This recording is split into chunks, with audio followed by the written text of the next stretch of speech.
சங்கீதா விஜய் இவங்களுடைய விவாகரத்து விஷயம் எப்படி பொது வெளியில வந்துச்சு, அவங்க கொடுத்த மனு எப்படி சமூக வலைதளங்கள்ல வந்துச்சு, அதுவும் இவ்வளவு தெளிவா படிக்கிற அளவுக்கு இந்த விவாகரத்து மனு எப்படி வெளியே வந்துச்சு அப்படிங்கிற பல கேள்விகள் இருக்கு. அதாவது ஒரு தனிப்பட்ட நபரோட ஒரு சில விஷயங்கள், இந்த மாதிரி குடும்ப நல பிரச்சனைகள் எல்லாம் பாத்தீங்கன்னா இந்த மனுவை வெளியிடவே மாட்டாங்க. அது தனிப்பட்ட விஷயம், அதை கண்டிப்பா வெளியிடக்கூடாது அப்படிங்கிற ஒரு சட்டம் இருக்கு. இதையும் தாண்டி அது எப்படி வெளியே வந்துச்சு அப்படிங்கிற கேள்வி இருக்கு. சட்டப்படி குடும்ப நல நீதிமன்றத்தில் நடக்கிற வழக்குகள் ரொம்ப பாதுகாப்பா மனுதாரர் எதிர்மனுதாரர் தரப்பு விவரங்கள் பாதுகாப்பா மறைக்கப்பட்டதா இருக்குமாம். இது தொடர்பா கடந்த 8ஆம் தேதி தமிழக வெற்றி கழகத்தோட வழக்கறிஞர் ஆதித்ய சோழன் அப்படிங்கிறவர் சென்னை உயர்நீதிமன்றத்தில் தகவல் அறியும் உரிமை சட்ட மனு ஒன்றை தாக்கல் செஞ்சிருக்காரு. அந்த மனு உடனடியா செங்கல்பட்டு நீதிமன்றத்துக்கு மாற்றம் செய்யப்பட்டிருக்கு. செங்கல்பட்டு மாவட்ட முதன்மை அமர்வு நீதிபதி சந்திரசேகரன் அவரு இதுக்கு பதில் கொடுத்திருக்காரு. அதுல மனு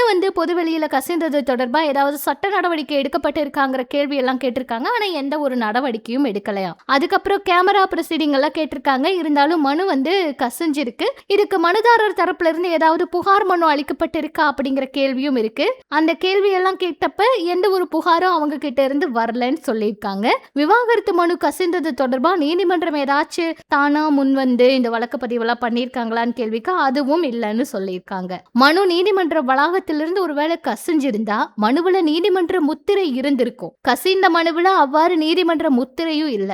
வேற யாராச்சும் வெளியிட்டு இருந்தா கண்டிப்பா அது சட்டப்படி குற்றம். உடனடியா மனுதாரர் தரப்பு புகார் தெரிவிச்சிருக்கணும். அப்படி எதுவும் புகார் செய்யலனா உறுதி ஆயிருச்சு அவங்க தரப்புல இருந்துதான் இது வெளியாயிருக்கு அப்படிங்கிறது. அவங்க ஏன் புகார் செய்யல அப்படிங்கிற கேள்வியும் இருக்கு. அது மட்டும் இல்லாம சங்கீதா அவங்களுக்கு விஜய் அவருக்கும் நிறைய நாள் பிரச்சனை இருந்துட்டு தான் இருந்திருக்கு. ஆனா அவங்க அது பொது வெளியில எப்படி சொல்றதுன்னு தெரியாமே இருந்திருக்காங்க. இப்ப வரைக்கும் அவங்க பத்திரிகையாளர் சந்திப்பை நடத்துவாங்கன்னு எதிர்பார்ப்பு இருந்துச்சு. ஆனா அந்த ஒரு சந்திப்புக்கும் அவங்க வரவே கிடையாது. வெளிப்படையா எந்த ஒரு பேட்டியும் விஜய் அவரை பத்தி கொடுக்கவே இல்லை. விஜய் அவருடைய பெயர் எதுவும் ஆயிடக்கூடாது, அவரோட பெயர் கெட்டக்கூடாதுன்னு சங்கீதா அவங்க ஆரம்பத்துல இருந்தே பார்த்துட்டு தான் இருந்திருக்காங்க. ஆனா சில நாள் அவர் பண்ண சில விஷயங்கள் பிடிக்காம தான் இந்த பிரச்சனை முத்தி போய் அவங்க ரொம்ப கோபமாகி இந்த மனு வெளியாகிறதுக்கு அவங்களோட தரப்புல இது ஒரு காரணமா இருக்கலாம்னு எதிர்பார்ப்பு இருக்கு. ஆனா இதுக்கு அவங்க என்ன பதில் கொடுக்க போறாங்க, இந்த வழக்கு அடுத்து எங்க போய் முடிய போகுது, இந்த விசாரணை எப்படி கையாள போறாங்க அப்படிங்கறதெல்லாம் பொறுத்திருந்ததா பார்க்கணும். விஜய் அவருடைய குடும்பத்துல உண்மையாலுமே இந்த பிரச்சனை இருக்கா,